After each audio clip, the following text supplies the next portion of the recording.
ये फ्री की चीज़ अभी सितंबर में तुलसी जी के ऊपर छिड़क दीजिए और फिर देखिए आपकी तुलसी कितनी हरी भरी हो जाएंगी, बरसातों में सूखेंगी नहीं, बहुत ही घना पौधा हो जाएगा। चाहे वह तुलसी जी का नया पौधा हो या पुराना पौधा है, दोनों में ये छिड़काव कर देना है और एक एक मुट्ठी ये चीज़ जड़ों में मिला देना है।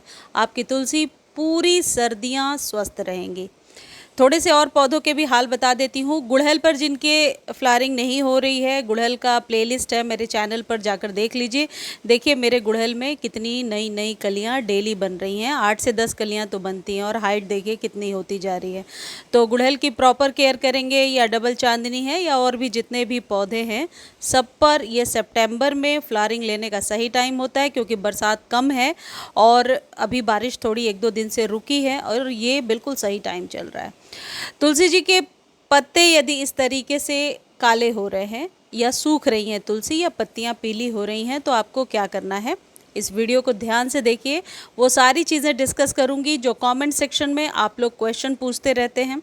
सबसे पहली चीज़ जो है बहुत छोटी सी है, लेकिन ध्यान दीजिएगा। तुलसी जी के गमले में लगातार पानी जाने से मिट्टी जो है बहुत ज़्यादा नमी लिए हुए होती है और अभी यदि हवा तेज़ है, ऐसे में पौधा झुकेगा और पौधे की जड़ें कमज़ोर हो जाएंगी।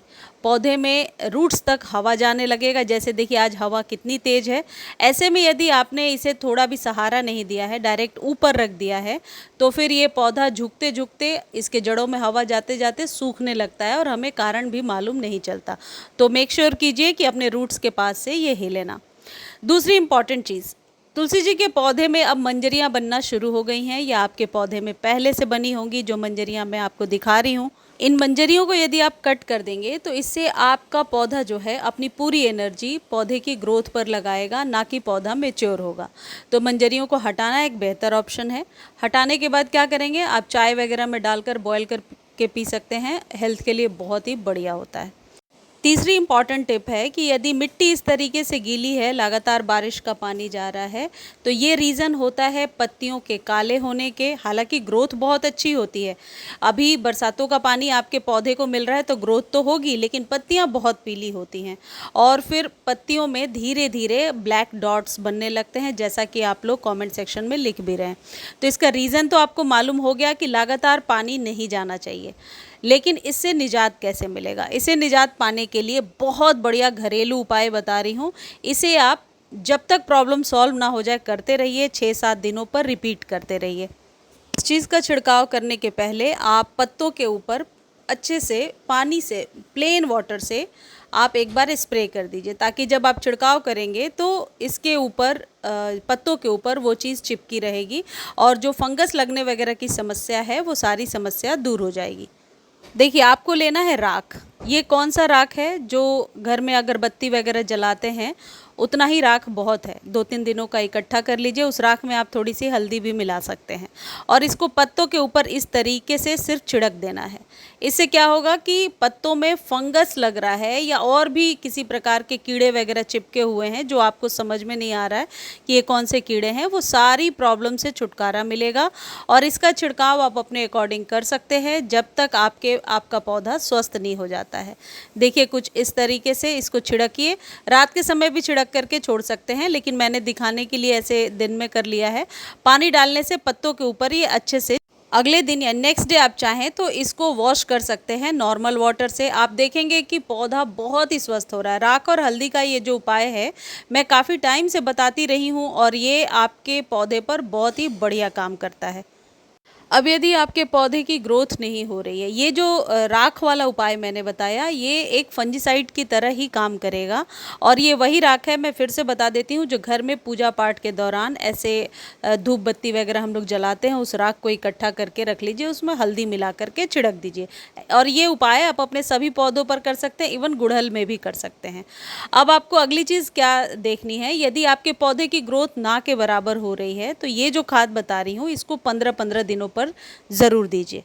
आपको क्या करना है, आपको लेना है vermi compost. Vermi compost Tulsi ji के पौधे पर अभी बहुत ही बढ़िया काम करेगा और सर्दियों में आपके पौधे को सूखने से बचाएगा। यदि मान लीजिए मिट्टी गीली है तो और आप गुड़ाई नहीं कर पा रहे हैं तो ऊपर से ऐसे बिछा कर छोड़ दीजिए। जैसे ही मिट्टी सूख जाएगी एक बार गुड़ाई कीजिए और ऊपर से पानी दे दीजिए। अब यहाँ पर एक चीज़ आप विशेष रूप से ध्यान रखिएगा कि पानी बिल्कुल ज़्यादा नहीं देना है। यदि ज़्यादा पानी आप देंगे तो आपका पौधा अब धीरे धीरे ख़राब होने लगेगा। प्रॉपर सनलाइट में रखिए और इस तरीके से अपने पौधे की केयर कीजिए ताकि सर्दियों के लिए हम अपने पौधे को रेडी कर सकें।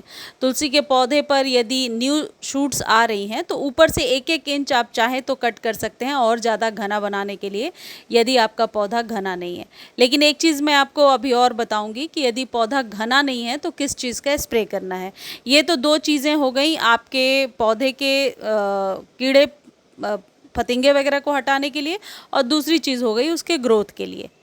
अब ये जो चीज़ मैं आपको बता रही हूँ, इसका छिड़काव करने से आप अपने पौधे पर 2 से 3 दिनों में ही चेंजेस देखेंगे। पत्तियाँ जो पीली हो रही थी, पीली वाली तो हरी नहीं होती हैं, लेकिन पत्तियों का पीला होना बंद हो जाएगा और न्यू शूट्स बहुत आसानी से निकल करके आएंगी। और यदि आपके पौधे में ग्रोथ बिल्कुल नहीं हो रही है तो इसका छिड़काव कीजिए। यह है एप्सम सॉल्ट।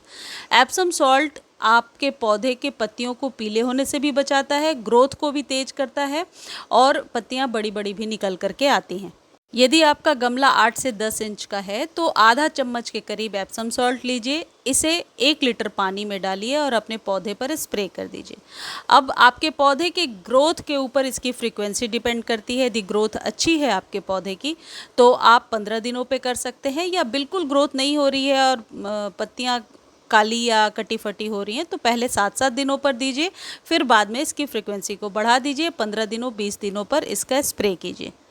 इस एप्सम सॉल्ट को 2 तरीके से यूज़ किया जा सकता है। आप चाहें तो सॉइल में भी डायरेक्टली डाल सकते हैं और ऊपर से पानी दे सकते हैं। इससे भी जड़ों तक ये एप्सम सॉल्ट चला जाएगा और आपके पौधे को उतना ही फ़ायदा होगा जितना कि आप स्प्रे के द्वारा अपने पौधे को देना चाहते हैं। तुलसी के पौधे से रिलेटेड जो भी जानकारी मैंने आपको दिया है ये बहुत ही जेन्युइन है और इसका रिज़ल्ट आप बहुत जल्दी ले पाएंगे। मुझे उम्मीद है वीडियो आपको बहुत अच्छी लगी। वीडियो को आप फेसबुक पर भी देख सकते हैं, जाकर के एक बार फॉलो ज़रूर कर लीजिए। धन्यवाद।